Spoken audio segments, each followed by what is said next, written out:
여러분 안녕하십니까. 도서관은 방송 중 오늘 일정을 시작하겠습니다. 오늘은 매뉴얼에 대한 얘기를 할까 합니다. 문헌정보학과 매뉴얼? 무슨 상관이지?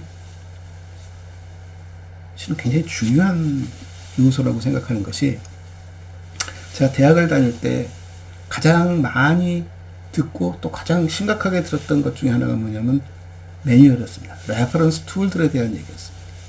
도서관의 꽃은 레퍼런스다. 그리고 그 레퍼런스를 얼마나 잘 활용하느냐가 굉장히 중요한 사서 역량이다 라고 배웠고, 그 많은 레퍼런스 툴들에 대한 매뉴얼을 공부했습니다. 뭐 지금 생각해보면 하나도 기억나는 건 없지만, 그때 배울 때는 그 구조가 제 성향에도 맞았던 것 같습니다. 굉장히 논리적이고 굉장히 잘 짜여진 매뉴얼을 보면서, 아, 이렇게 레퍼런스 툴들을 만들었구나. 사전은 이렇게 만들어졌고, 뭐 인덱스는 어떻게 만들어졌고, 초록은 어떻게 만들어졌고, 뭐 케미컬 앱스트랙트 같은 거 굉장히 복잡하게 그 화학 구조를 찾는 그것을 보면서, 와, 참 재미있다. 그리고 제가 대학에 와서 학생들을 가르치면서 한번 질문을 해봤습니다. 레퍼런스 툴을 우리가 많이 다루고 많이 배우는데, 혹시 여러분들은 레퍼런스 툴을 만들 줄 아니? 라고 물어봤어요. 그 만들어 보겠다라는 의지는 고사하고, 그걸 왜 만들어와? 그게 무슨 의미지라는 굉장히 의아해하는 표정들이 훨씬 더 많았습니다. 그래서 제가 굉장히 오랜 시간 동안 레퍼런스 만드는 일들을 갖고 아이들에게도 여러 가지 접근을 시켜봤어요. 심지어 사전도 한번 만들어 보자고 했습니다. 그러면서 제가 느낀 게 있어요. 아, 메타데이터라는 것이 데이터를 위한 데이터를 우리가 형성할 수밖에 없었던, 우리가 말하는 목록 같은 것들을 만드는 이유가 뭘까? 이게 레퍼런스 툴이고, 이게 바로 매뉴얼 작업이구나. 어떤 책을 하나 발견하면 그 책이 어떤 것인지를 설명함으로써 그 책을 선택할지를 결정하는 것과, 그 책이 어디에 속하는지를 규정 짓는 작업들, 소위 구조화시키는 작업들이 굉장히 중요한 일. 그 구조의 기본이 매뉴얼이라는 것이죠. 상상해 보십시오. 우리 농담처럼 하는 말지, 어떻게 하면 코끼리를 냉장고에 넣을 수 있을까? 방법은 하나입니다. 냉장고 문을 연다, 코끼리를 넣는다, 냉장고를 닫는다. 그게 매뉴얼입니다. 절차적인 부분에 대한. 그런데 이제 문제는 하나씩 이제 풀어보는 거죠. 냉장고 문을 연다. 그래서 학생들에게 물어봤습니다. 문의 종류가 몇 가지가 있을 것 같으니 너는 문을 어떻게 여니? 라고 물어봤습니다. 당긴다, 민다, 미닫이 같은 경우는 옆으로 민다, 회전문은 회전시킨다, 엘리베이터 문은 양쪽으로 벌어진다, 심지어는 폴딩돼서 열리는 문도 있다, 또 엘리베이터 문이 위아래 열리는 것도 있다. 굉장히 다양한 방법이 있죠. 심지어 어떤 것은 벽 자체가 문처럼 작동하기도 하고요.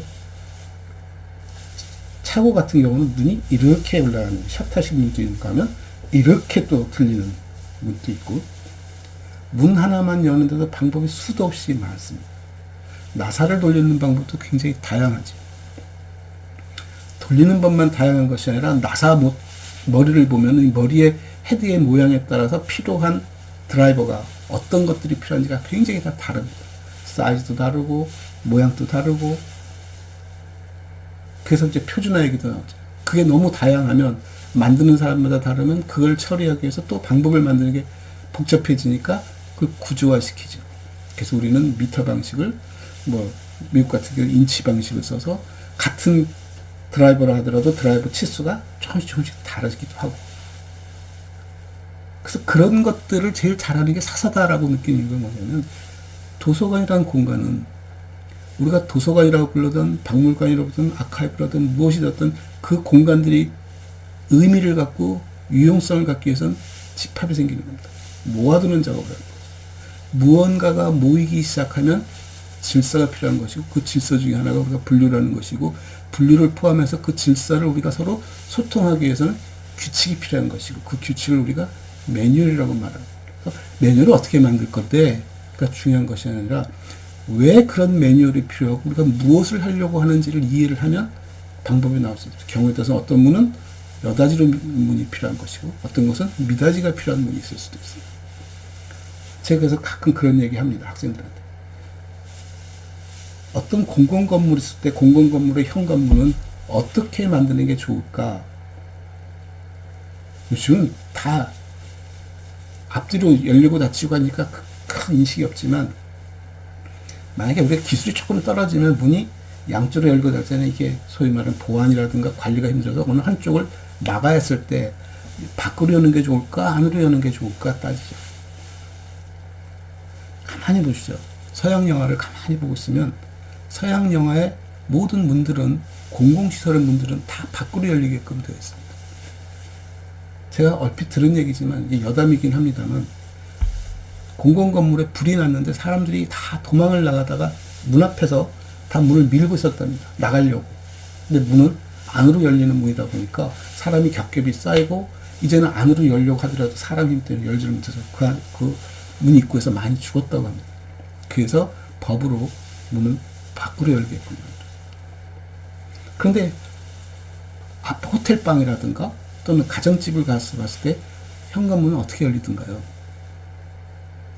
안으로 열립니다. 왜 안으로 열리지? 이 문 안까지는 내 공간이니까 내가 통제할 수 있지만 문 바깥은 공유 공간이고 외부 공간이기 때문에 내가 문을 밖으로 열었을 때는 일반에게 피해를 줄 수 있기 때문에 개인 공간은 안으로 열리게끔 됩니다. 근데 우리네 현관은 어떨까요? 아파트 현관. 밖으로 열리게 됐어요. 왜 그렇게 만들었을까요? 조금이라도 좁은 공간을 넓게 쓰려고 했겠죠. 화장실 문은 또 어떨까요? 대부분의 문들은 다 방문 안으로, 방 안으로 문이 다 열리게끔 되어 있습니다. 화장실도 예외가 아니죠. 근데 재밌는 거는 화장실 문 크기는 다른 방의 문 크기보다 조금 작습니다. 왜 그럴까 하고 화장실 문을 열어보면 화장실 입구에 변기가 놓여 있습니다. 변기 좀 튀어나와 있고 그 튀어나와 있는 공간을 해결해서 문을 작게 만들죠. 그럼 그런 의심은 안 해보셨을까? 왜 변기와 세면대의 위치를 바꾸지 않았지? 세면대가 문 쪽에 놓여 있으면 문을 넓게 열어도 크게 열어도 상관없을 텐데. 재밌죠? 서양의 가정집을 가보면 화장실 문을 열었을 때 입구에 보는 게 세면대입니다. 변기는 안쪽에 있고 차라리 변기가 욕조와 붙어 있기도 하죠. 문화적 차이일 수 있습니다. 그 문화적 차이이기 때문에 다름을 우리가 인정을 한다면 그 다음에 우리가 필요한 것은 그것이 익숙해지는 작업이 필요한 것이 그것이 하나의 규칙처럼 움직여지는 것입니다. 규칙을 만드는 이유는 예측 가능성이 있습니다. 어떤 일이 일어날 것이다, 어떻게 움직일 것이다를 아는 것이죠. 도서관이라는 공간은 오랜 시간 동안 축적한 데이터를 어떻게 처리하는지를 자기들끼리만 아는 것이 아니라 공유하고 있는 것입니다. 이용자들. 그래서 도서관에서 가장 중요한 것은 홍보라고 제가 말씀드리는 거는 그런 절차와 규칙과 방법들을 같이 알아야 한다는 것이죠. 분류가 사서만의 전유물이 아니라 이용자들에게도 알려줄 필요가 있다는 것이죠. 그래서 실은 분류표도 벽에 붙여놓고 이용자들이 이용할 수 있게 해줍니다. 그 번호로도 일러주고 번호가 좋은 점이 뭐냐면 계층 구조를 가질 수 있고 쉽고 누구나 다 알아볼 수 있고 접근성이 용이하기 때문에 씁니다. 거기에 뭐 용어를 써서 어느 영역은 어디 있고요 하는 것보다는 몇 번은 어디 있고 번호들이 어떤 순서로 배열되어 있는 것은 번호가 갖고 있는 특성이기 때문에 우리가 다 인지하고 있는 것 같아요. 넓게 보면 매뉴얼이 이 모든 걸 다 담고 있는 것이고 좁게 보면 굉장히 세부적인 것을 해결해가는 방법. 어떤 물건을 조립하는 것도 있고 일의 절차를 만들어가는 방법도 있었어요. 제가 미국에 처음 유학을 갔을 때가 81년이었습니다. 막 그때 퍼스널 컴퓨터, IBM이 퍼스널 컴퓨터를 막 제작하고 이런 무렵에 제가 유학을 갔고 그때 MBA 스쿨에 운영하고 있는 컴퓨터실을 제가 방문한 적이 있는데 제가 보고 놀랐습니다. 입구에 큰 테이블이 놓여 있고 테이블 위에 책자가 아마 2m 정도 되는 책자가 있었습니다. 그러니까 봉에다가 종이를 쫙 끼워서 펼쳐보게끔 만들게 들어서 이게 뭐지 하고 봤더니 관련된 소프트웨어들을 전부 모아놨을 때 매뉴얼들을 사용법들을 워드 프로세서 관련된 거 뭐 여러 가지 기능들이 설명된 것을 이렇게 모아놨더라고요. 필요한 사람 누구나 와서 펴볼 수 있도록. 지금은 그런 것들이 인터넷 속에, 웹 속에 디지털로 다 만들어져 있기 때문에 굳이 종이로 제작할 필요가 없죠. 그래서 일어난 것이 도서관 레퍼런스 룸들이 사라지고 있는 거죠. 사전을 누가 직접 펴보지 않고 뒤져보니까. 그러다 보니까 사전이 갖고 있는 절차적인 문제, 사전이 자기를 표현하는 것들에 대한 표현의 문제들, 이게 명사는 어떻게 표시하고, 동사는 어떻게 표시하고, 용례는 어떻게 표시하고, 어법은 어떻게 표시하고, 의미는 어떻게 전달하고, 의미의 1, 2, 3, 4 주는 의미는 뭐고, 이 역사성을 어떻게 배열하고, 이런 절차들이 많이 무시되어지면서 소위 메타데이터라는 것들에 대한 규범이 많이 흩어지면서 인터넷에 있는 많은 정보들은 우리가 그냥 대충 쉽게 쳐다는 보고 있지만 그것을 구조화시켜서 하나의 지식으로 만들어가기에는 상당히 부족하다.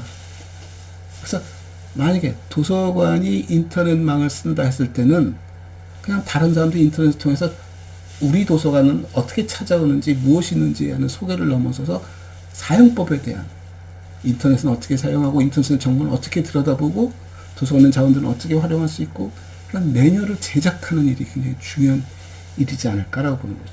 매뉴얼뿐만 아니라 우리가 살아가는 모든 것들이 다 그렇게 되어 있습니다.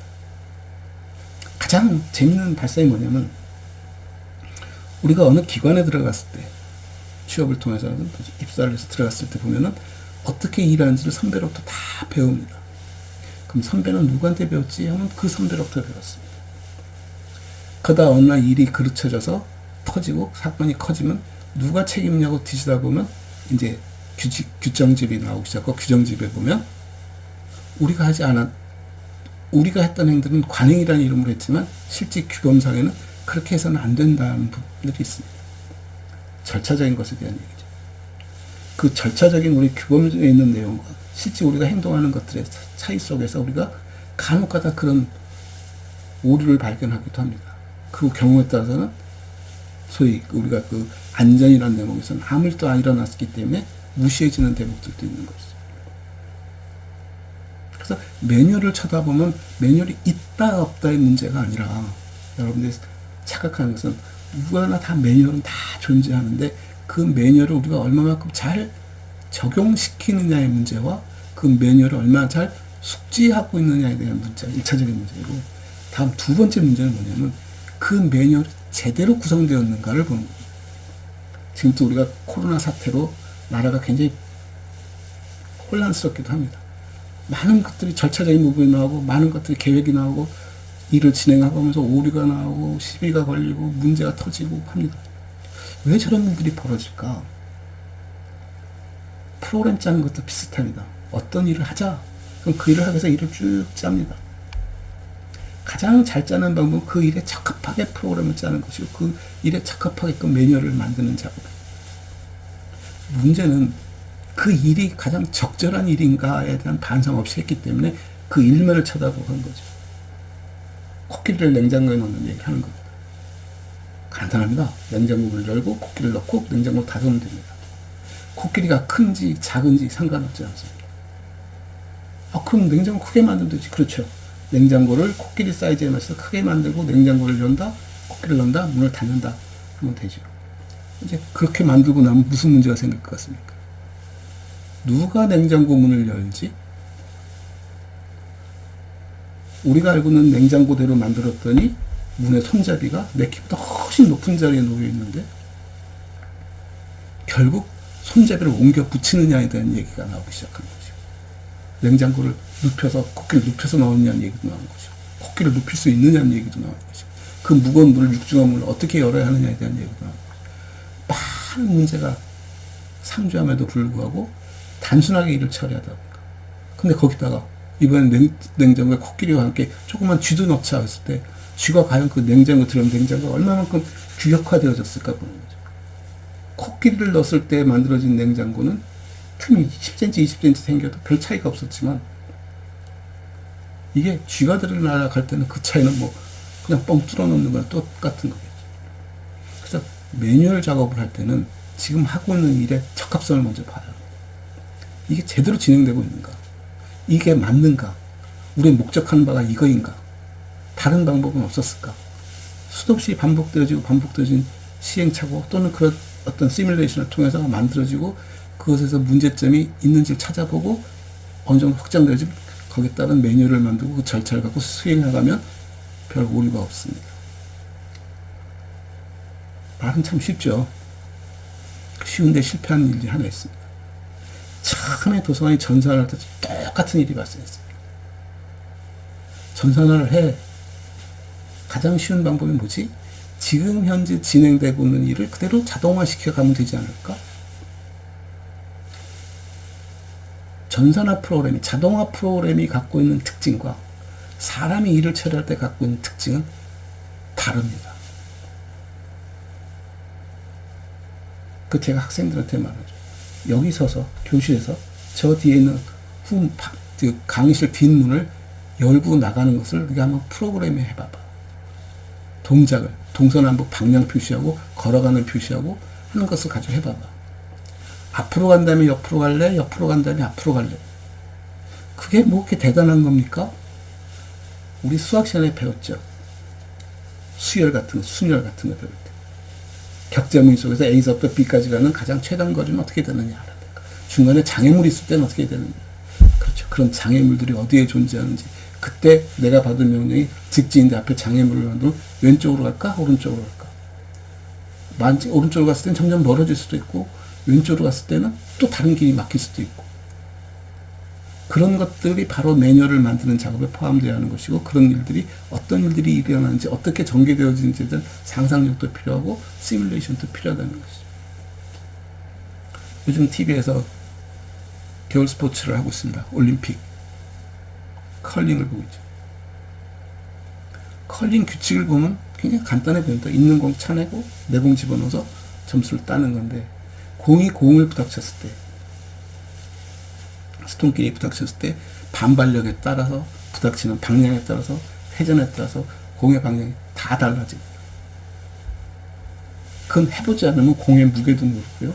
미끄러운 정도도 모르고 회전력도 모르고 반발력도 모르는 속에서는 이론상으로는 부닥치면 튕겨나가지 않을까?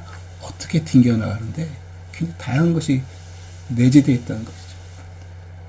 그래서 중요한 것은 절차적인 것이 어떤 너무 목적을 좁게 쳐다보고 설계를 하는 것이 아니라 어떤 일을 하자 그러면 그걸 넓게 쳐다보고 일어날 수 있는 개연성을 전부 다 포함하고 그것이 일어날 수 있는 가능성 중에서 우리가 그런 시간이라든가 자원이라든가를 따졌을 때 그것을 최적화시킨 다음에 그 절차적인 것을 한꺼번에 설계를 하고 발표를 할 땐 부분을 하고 부분만 시행하더라도 전체적인 그림을 쥐어야 하는데 사람이 급하면 급할수록 훨씬 더 차분해져야 할 필요가 있는데 이런 부분에서 가장 시급하게 그 일에만 쳐다보니까 시각이 좁아지고 처리 방법은 굉장히 단순해지고 그러다 보니까 일의 결과에 대해서는 무책임해질 수밖에 없는 그런 결과를 따는 것입니다.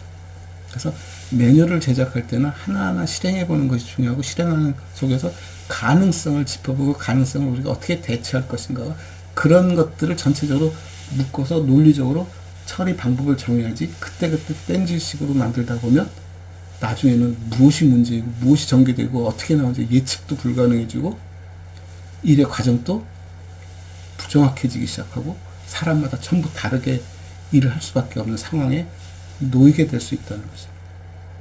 그게 아마 컴퓨터에서 말하는 논리 구조를 설계하고 논리 셋을 만들어내고 하는 굉장히 중요한 절차적인 얘기지만 그게 꼭 컴퓨터만의 문제가 아니라 인간사에서도 그런 일들이 발생하는데 다만 인간사에서는 컴퓨터와 다르게 0과 1이 아니라 상당히 다양한 가능성들이 확률적으로 내재할 수 있다는 것도 감안할 필요가 있죠. 그것을 잘 정리정돈하고 누구나 쉽게 이해할 수 있는 가장 쉽게 표현해 줄 수 있는 용어로 썼을 때 그게 매뉴얼이 된다는 거죠. 매뉴얼이 어려워서도 안 되는 것이고 매뉴얼이 아까 코끼리 냉장고에 넣듯이 아주 단순해서 말은 되지만 그걸 어떻게 넣는데 그 구체적인 방법이 결여돼서도 안 되고 구체적인 방법을 제공했는데 그 방법에 굉장히 필요한 중요한 도구들이 빠져서도 안 되는 거죠. 그래서 아마 요즘은 물건을 사면 도구도 몇 개 들어옵니다. 사람들이 쉽게 구할 수 없지만 이 물건을 조립하는 데 필요한 도구는 같이 끼워 넣기도 하죠. 그래서 저는 왜 문헌정박하는 사람이 매뉴얼 얘기를 하느냐 하면 도서관이 되었던 또는 일단 제가 주장하는 어떤 서비스에서 가장 중요한 게 매뉴얼이라고 봅니다. 도서관에서도 가장 중요한 게 매뉴얼입니다. 우리가 분류표를 보고 분류를 해가는 작업과 분류를 통해서 배열하는 작업과 이용자들에게 그 배열을 통해서 자원을 찾을 수 있도록 실제 배치하는 일들과 방을 꾸미는 일들, 그들의 동선을 관리하는 일들, 이 모든 것들이 전부 다 매뉴얼 속에 존재하고 있는 것이고, 우리가 다루는 자원들의 99%가 저는 매뉴얼이라고 봅니다.